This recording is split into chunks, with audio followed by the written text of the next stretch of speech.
Doctor Zakir নায়েককে বলেছিল আল্লাহ নূহ আলাইহিস সালামের জাতিতে আল্লাহ শুধু নূহ আলাইহিস সালাম নামক একজন নবী পাঠিয়েছেন, কিন্তু আল্লাহ তোমাদের কোরআনে বলেন ফাকাজ্জাবুহুম, এই জাতি নবীগণকে অমান্য করল। একজন নবীকে নবীগণ বলা যায় ব্যাকরণের পদ্ধতিতে, সুতরাং তোমাদের কোরআনে ব্যাকরণগত ভুল আছে। এই প্রশ্ন তো খ্রিস্টানে করেছে। কাকে? ডাক্তার জাকির নায়েককে। খ্রিস্টান তো কোরআনে ভুল আছে বলবেই, খ্রিস্টান তো বলবেই কোরআনে ভুল আছে। সে তো কোরআনের শত্রু, গোপন শত্রু নয়, সে তো প্রকাশ্য শত্রু। কাজেই আল্লাহ এই জাতির কাছে মাত্র একজন নবী পাঠিয়েছেন, নূহ আলাইহিস সালাম। কাজেই এই জাতি একজন নবীকেই অমান্য করেছে। ফাকাজ্জাবুহু বললে অর্থ হইতো একজন নবীকে অমান্য করেছে। ফাকাজ্জাবুহুম বলার কারণে এখানে দেখা গেল যে এরা নবীগণকে অস্বীকার অমান্য করেছে বলে কোরআনে উল্লেখ করা হয়েছে। সুতরাং কোরআনে ব্যাকরণগত ভুল আছে। এই যুক্তি কার? খ্রিস্টানের। ডাক্তার জাকির নায়েক এই প্রশ্নের জবাবে বলেন, আমি আপনার সাথে একমত যে কোরআনে ব্যাকরণগত ভুল থাকতে পারে। কোরআনে ব্যাকরণগত ভুল আছে খ্রিস্টানে কয়, আর জাকির নায়েক স্বীকার করিয়া লয়। কেন? বাংলা ভাষায় কোরআন শিখেছে উস্তাদ ছাড়া। আপনাদের মনে কৌতূহল বাকি থাকবে, তাহলে ওই খ্রিস্টান পাদ্রীর প্রশ্নের আসল জবাবটা কি? ডাক্তার জাকির নায়েকের জবাবটা তো ভুল স্বীকার করার মাধ্যমে জবাব। ভাই, আপনি খুব সুন্দর একটা প্রশ্ন করেছেন।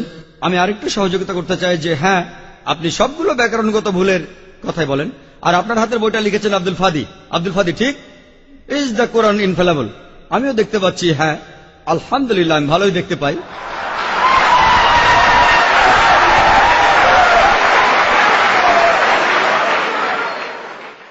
আমি এই 20টা ভুলের সবগুলোর উত্তর দেব, কারণ আমি বইটা পড়েছি। আমি সবগুলোর উত্তর দেবো ইনশাআল্লাহ, ইনশাআল্লাহ। 1 নম্বর পয়েন্ট ভাই, 1 নম্বর পয়েন্ট। এখানে 1 নম্বর পয়েন্ট হলো যে আরবির সব ব্যাকরণ এসেছে কোরআন থেকে। কোরআন হলো সর্বোচ্চ আরবি বই, যে বইটাতে সবচেয়ে উঁচু মানের সাহিত্য আছে। আরবি ভাষার সব ব্যাকরণ এসেছে কোরআন থেকেই। কোরআন হলো ব্যাকরণের মূল গ্রন্থ, আর কোরআন যেহেতু ব্যাকরণের মূল গ্রন্থ এবং সব ব্যাকরণ এসেছে কোরআন থেকে, কোরআনে কোনো ভুল থাকতে পারে না। 1 নম্বর পয়েন্ট। 2 নম্বর পয়েন্ট, 2 নম্বর পয়েন্ট, 2 নম্বর পয়েন্ট। ব্যাপারটা এরকম যে আপনি একটা রুলার নিলেন, আর সেই রুলারের গায়ে দাগ কাটা আছে, তারপর বললেন যে মাপটা ভুল হয়েছে। এটা বেশ অযৌক্তিক।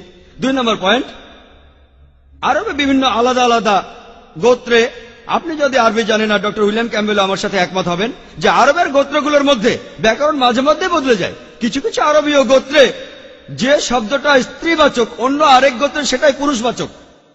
একই শব্দ, তবে গোত্রভেদে ব্যাকরণ বদল হতে থাকে, এমনকি শব্দের লিঙ্গ বদলে যায়। তাহলে আপনি কি কোরআনকে সবগুলো ব্যাকরণ দিয়ে পরীক্ষা করবেন? না।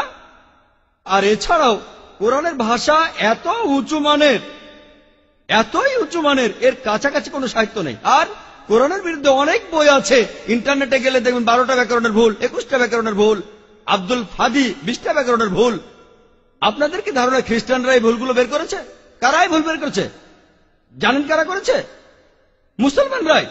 মুসলমান পণ্ডিতরা, যেমন জামকশারি, তারা এটা করেছেন। কোরআনের ব্যাকরণ এত উঁচু মানের যে কোরআনের ভাষা মাঝে মধ্যে প্রচলিত আরবির বিরুদ্ধে যায়। কোরআনের ব্যাকরণ এত উঁচু মানের, কোরআনের ব্যাকরণ এতই উঁচু মানের, এজন্য তারা উদাহরণ দিয়েছে। আমিও একটা উদাহরণ দেব, এতে আপনারা সবগুলো উত্তর পেয়ে যাবেন। তারা উদাহরণ দিয়েছে যে কোরআনে লেখা আছে লূত আলাইহিস সালামের গোত্রের লোকজন তারা সকল নবীকে ত্যাগ করেছে।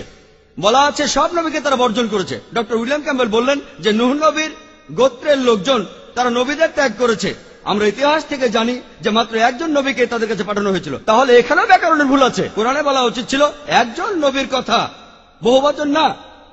আর আমি একমত। আর আমার আপনার মতো লোকের কাছে মনে হবে এটা ব্যাকরণের ভুল। কিন্তু যদি আপনারা আরবদের লেখা বইগুলো পড়ে থাকেন, কোরআনের আসল সৌন্দর্য কি? সৌন্দর্যটা হলো কোরআনে কেন একজন নবীর কথা না বলে নবীদের কথা বলা হয়েছে। আপনারা জানেন কেন? কারণ আমরা জানি যে সব নবীদের হেদায়েতের বাণী মূলত একটাই, যে ঈশ্বর একজনই, তাওহীদের বাণী, আল্লাহ সুবহানাহু ওয়া তাআলার বাণী। লূত আলাইহিস সালামের লোকজন এবং নূহ আলাইহিস সালামের লোকজন তাদের নবীকে ত্যাগ করেছিল, আর পরোক্ষভাবে নিজেদের নবীকে ত্যাগ করে তারা সব নবীদেরই ত্যাগ করেছিল।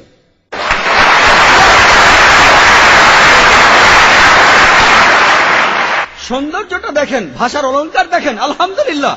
আপনার মনে হতে পারে এটা ব্যাকরণের ভুল, কিন্তু এটা ভুল নয়।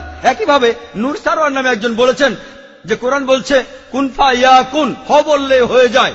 এটা নাকি হবে কুন ফা কানা, হ বললে হয়ে যেত। হ্যাঁ, আরবির পাস্ট টেন্সে কুন ফা কানা, কুন ফা ইয়াকুন নয়। কিন্তু কুন ফা ইয়াকুন আরো উঁচু মানের। বলা আছে আল্লাহ তিনি ছিলেন, আছেন আর থাকবেন, অতীত, বর্তমান,